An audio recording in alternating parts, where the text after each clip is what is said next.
Hola, soy un cristiano reformado y bienvenidos a este podcast. Cuando hablamos del Evangelio, la mayoría de veces lo relacionamos con los inconversos, siendo el mensaje que deben escuchar. Pero este también es el mensaje que los cristianos necesitamos. Reflexionemos un poco en esto. El Evangelio es la noticia de que Dios se hizo humano para reconciliarnos con Él por medio de pagar en la cruz el precio de nuestro pecado que nos separaba de nuestro Creador y que jamás podríamos pagar nosotros. Al escuchar esto solemos pensar que el que lo predica se está dirigiendo a las personas que no son salvas, pero esto no es así. Veamos en la Biblia. Las cartas del Nuevo Testamento están todas dirigidas a cristianos y en ellas siempre podemos ver el Evangelio. Sin embargo, esto creo que se ha perdido mucho en las iglesias en la actualidad. Hay predicaciones enteras que no hacen mención al Evangelio, o si se lo menciona, se lo hace como una invitación a que el pecador se arrepienta al final. Y no estoy hablando de iglesias de la prosperidad, carismáticas, pentecostales, etc. Estoy hablando de iglesias sanas. Prédicas enteras dedicadas a cómo se debe mover un cristiano, cómo debemos buscar una vida de santidad, etc. Pero esto es un problema. Y antes de que me crucifique por decir eso, déjeme desarrollarlo más.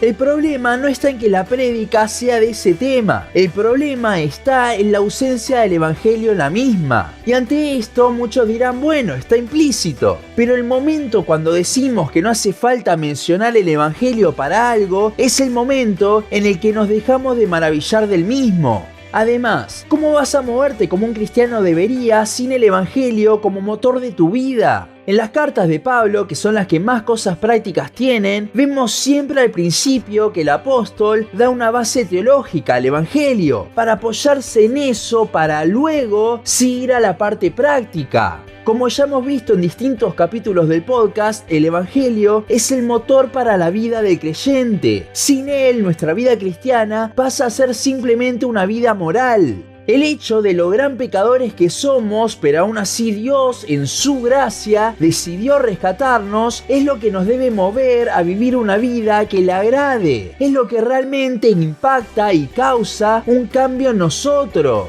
Es por esto que es tan importante recordárnoslo día tras día. El Evangelio no solo nos cambia al principio haciéndonos salvos, sino que impacta todo el tiempo en nosotros produciendo un crecimiento.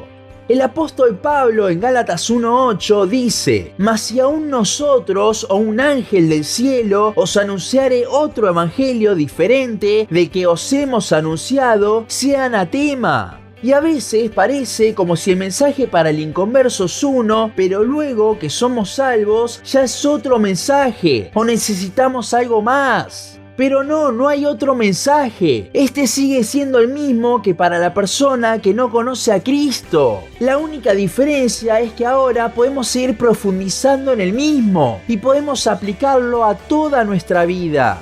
Recordemos que en el Evangelio es donde Dios más se nos reveló, por lo que si en algún momento pensamos que no se puede profundizar más, no estamos entendiendo la revelación de Dios. Por ejemplo, en la serie sobre los atributos de Dios que hicimos hace algunos años, pudimos ver cómo cada atributo fue manifestado en el Evangelio. Entonces, si en el Evangelio podemos ver los atributos de Dios, ya eso solo nos muestra cuán profundo es el mismo. Además, toda la Biblia es la historia de la redención, por lo que en cada pasaje que predicamos, el Evangelio está y debemos exponerlo, porque ese será el motor para nosotros. Aún pasajes del Antiguo Testamento, Cristo está en toda la Biblia.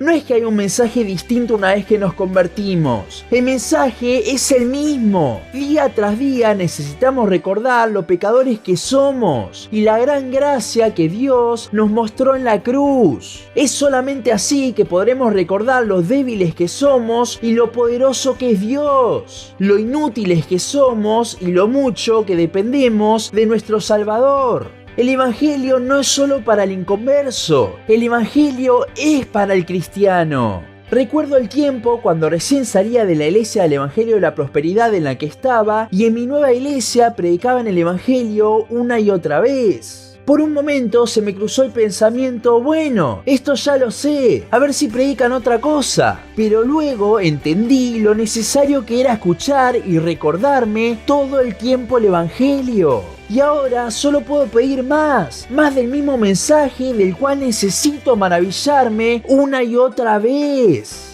Si tuviésemos presente la cruz en cada momento de nuestras vidas, directamente no pecaríamos. Pero todavía no estamos glorificados, nos cuesta recordarlo. Y cuando dejamos de pensar en el mismo es cuando desviamos nuestra mirada de Cristo y caemos. Es por eso que el Evangelio es tan importante. Es por eso que necesitamos recordarnos todo el tiempo del mismo. Recuerda, no hay un mensaje distinto para el cristiano. El Evangelio es para nosotros también. El mismo mensaje que nos salvó es el mismo que día tras día nos va transformando a la imagen de Cristo. Nunca te lo dejes de repetir. Y hasta aquí nuestro capítulo de hoy. Síguenos en Instagram, Facebook, YouTube y Spotify. En todas nos encontrás como Un Cristiano Reformado. También síguenos en uncristianoreformado.blogspot.com para leer el resto de nuestros blogs. Nos vemos en la siguiente ocasión.